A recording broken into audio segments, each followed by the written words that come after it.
வணக்கம் நண்பர்களே, பாபா கிரிக் தமிழ் சேனலுடாக மற்றும் ஒரு சுவாரஸ்யமான விளையாட்டு தொகுப்போடு உங்களை சந்திப்பதில் மகிழ்ச்சி அடைந்து கொள்கிறேன். குறிப்பாக இந்த காணொலியிலே உங்களுக்கு தர இருக்கின்ற விளையாட்டு தகவல், அதாவது ஏசிய கிண்ண போட்டி தற்பொழுது நெருங்கி கொண்டிருக்கக்கூடிய ஒரு நிலையில இன்னும் 4 நாட்களில் ஏசிய கிண்ண தொடர் இடம்பெற இருக்கின்றது. இதற்காக வேண்டி ஒவ்வொரு அணிகளும் தங்களை தாங்கள் தயார்படுத்திக் கொண்டிருக்கின்றார்கள். இந்த காணொலியிலே, அதாவது இன்றிலிருந்து நான் ஒவ்வொரு அணிகளாக தர இருக்கிறேன். அந்த அணிகளுடைய பலம் பலகீனம், அதே போன்று இதுவரைக்கும் ஏசிய கிண்ண போட்டியில் அந்த அணியினுடைய ஆதிக்கம் எவ்வாறு அமைந்திருந்தது, அதே போன்று அந்த அணிகள், அதாவது ஒவ்வொரு அணிகளும் எந்த தலைவரின் கீழால் கிண்ணத்தை சுவீகரித்திருக்கின்றார்கள், எத்தனை கிண்ணங்களை சுவீகரித்திருக்கின்றார்கள், அதே போல இம்முறை ஏசிய கிண்ணத்திற்கு விளையாடுகின்ற ஒவ்வொரு அணிகளும் பலகீனமான அணியா அல்லது பலம் பொருந்திய அணியா என்பது தொடர்பாக நாங்கள் முழுமையாக இந்த காணொலியில பார்க்க இருக்கிறோம். குறிப்பாக இந்த காணொலியில் பார்க்க இருக்கின்ற முதலாவது அணி, அதாவது அலசி ஆராய இருக்கின்ற முதலாவது அணி இந்திய அணி. இந்திய அணி தொடர்பாகத்தான் நாங்கள் முழுமையாக பார்க்க இருக்கிறோம். அதுக்கு முன்பதாக நீங்க இன்னும் பாபா கிரிக் தமிழ் சொல்லக்கூடிய யூடியூப் சேனலை சப்ஸ்கிரைப் பண்ணு சொன்னா கண்டிப்பா சப்ஸ்கிரைப் பண்ணி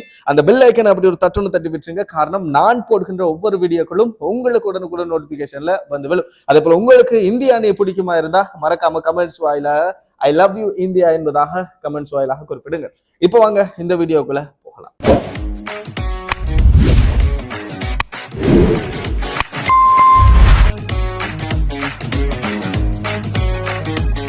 ஏசிய கிண்ண வரலாற்றில் மிகப்பெரிய ஒரு ஆதிக்கத்தை செலுத்தக்கூடிய அணிகளில் ஒன்றாக இருக்கக்கூடியது இந்திய அணி.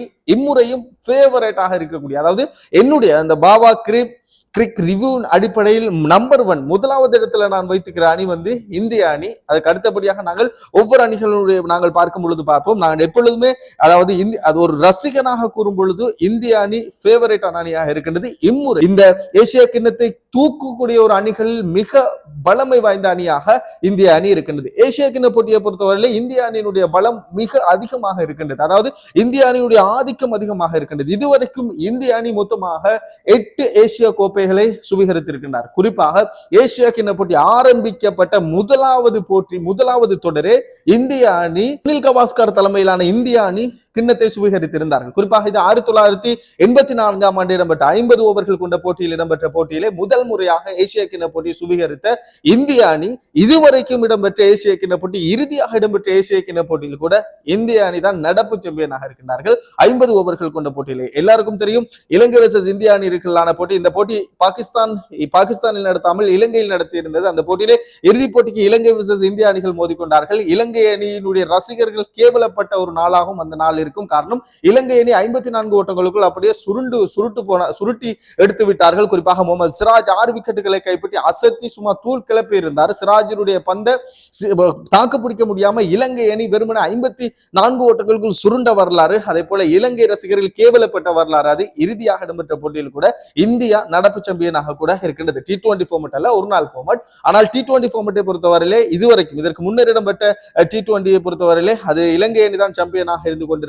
சரி, இப்ப நாங்க இந்தியா குலாத்தை பொறுத்தவரை இந்தியா ஏசிய கிண்ண வரலாற்று நாங்கள் பார்ப்போம். இந்திய அணி இதுவரை காலமும் யார் யார் தலைமையில் கிண்ணத்தை சுவீகரித்திருக்கின்றார்கள் என்று நாங்கள் பார்த்தோமாக இருந்தால், குறிப்பாக நாங்கள் பார்க்கும் பொழுது 1984ஆம் ஆண்டு சுனில் கவாஸ்கர் தலைமையிலான இந்திய அணி முதல் முறையாக ஏசிய கிண்ணத்தை சுவீகரித்திருந்தது. அதுக்கு அடுத்தபடியாக 1988ஆம் ஆண்டு திலீப் தலைமையிலான இந்திய அணி சுவீகரித்திருந்தது ஏசிய கிண்ணத்தை. 1990ஆம் ஆண்டு முகமது அசாருதீன் தலைமையிலான இந்திய அணி சுவீகரித்திருந்தது. 95ஆம் ஆண்டும் முகமது அசாருதீன் தலைமையிலான அணி தான் சுவீகரித்திருந்தது. 2010ஆம் ஆண்டு MS தோனி தலைமையிலான இந்திய அணி சுவீகரித்திருந்தது. 2016ஆம் ஆண்டு MS தோனி தலைமையிலான, அதே போன்று 2018ஆம் ஆண்டு ரோஹித் சர்மா தலைமையிலான இந்திய அணி, 2023ஆம் ஆண்டு ரோஹித் சர்மா தலைமையிலான இந்திய அணி தான் ஏசிய கிண்ணத்தை சுவீகரித்திருந்தார்கள். இறுதியாக இலங்கையில் இடம்பெற்ற போட்டி நான் இதற்கு முன்னர் கூறினேன். குறிப்பாக இந்திய அணி மொத்தமாக ஏசிய கிண்ண போட்டிகளில் பொறுத்தவரையிலே 8 ஏசிய கிண்ணத்தை சுவீகரித்திருக்கின்றார்கள்.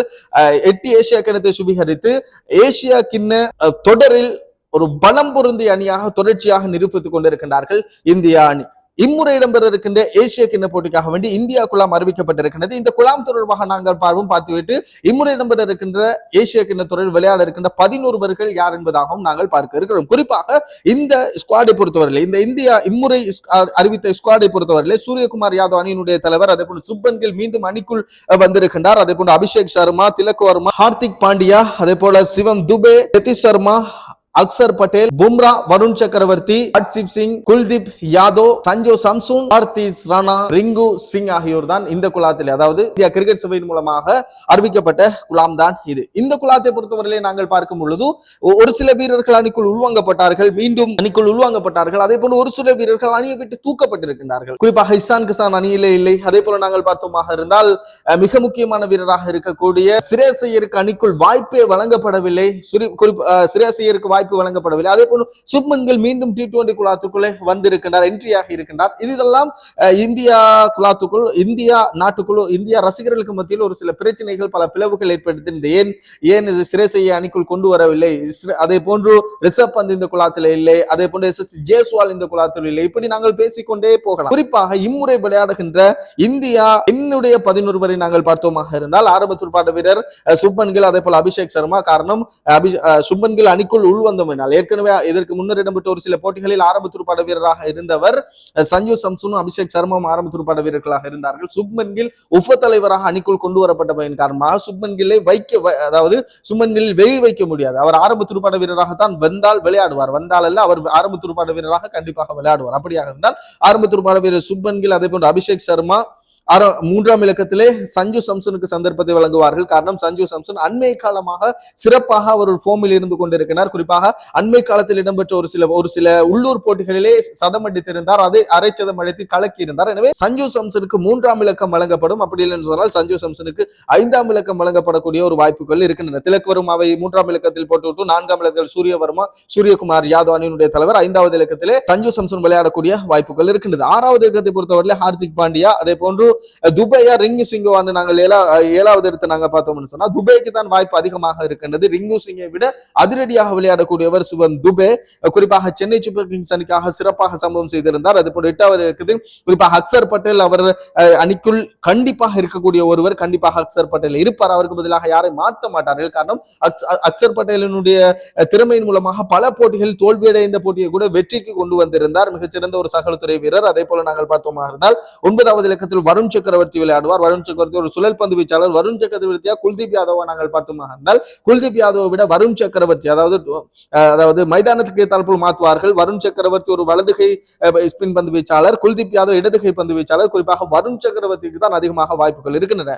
அதே போன்று பும்ரா, அதே போல ஹர்ஷிப் சிங் ஆகியோர் தான் இந்த குழாத்திலே இணைத்துக் கொள்ளப்பட இருக்கின்றனர். குறிப்பாக ஹர்ஷிப் சிங் தான், அதே போல ஹார்திக் ராணாவன் பார்த்தால் ஹர்ஷிப் சிங்குக்கு தான் அதிகமாக வாய்ப்புகள் இருக்கின்றன. இதுதான் என்னுடைய 11 அதாவது அதாவது பாவா கிரிக் தமிழ் மூலமாக இந்தியா ரிவ்யூவின் அடிப்படையிலே ஒவ்வொரு இந்த நிகழ்ச்சியில என்னுடைய 11 வரை நான் அறிவித்திருக்கிறேன். உங்களுடைய 11 உங்களுடைய இல்ல இவருக்கு பதிலாக இவர் தான் விளையாடுவார் அல்லது இவருக்கு பதிலாக இவர் தான் விளையாடுவார், உங்களுடைய 11 கமெண்ட்ஸ் வாயிலாக குறிப்பிடுங்க. இதே போல மற்றொரு அணி தொடர்பான முழுமையான தகவல்களோடு உங்களை சந்திக்கும் வரை உங்களது விடைபெற்று செல்லும் நான் RJ ஆசிர். வணக்கம் நேர்களே.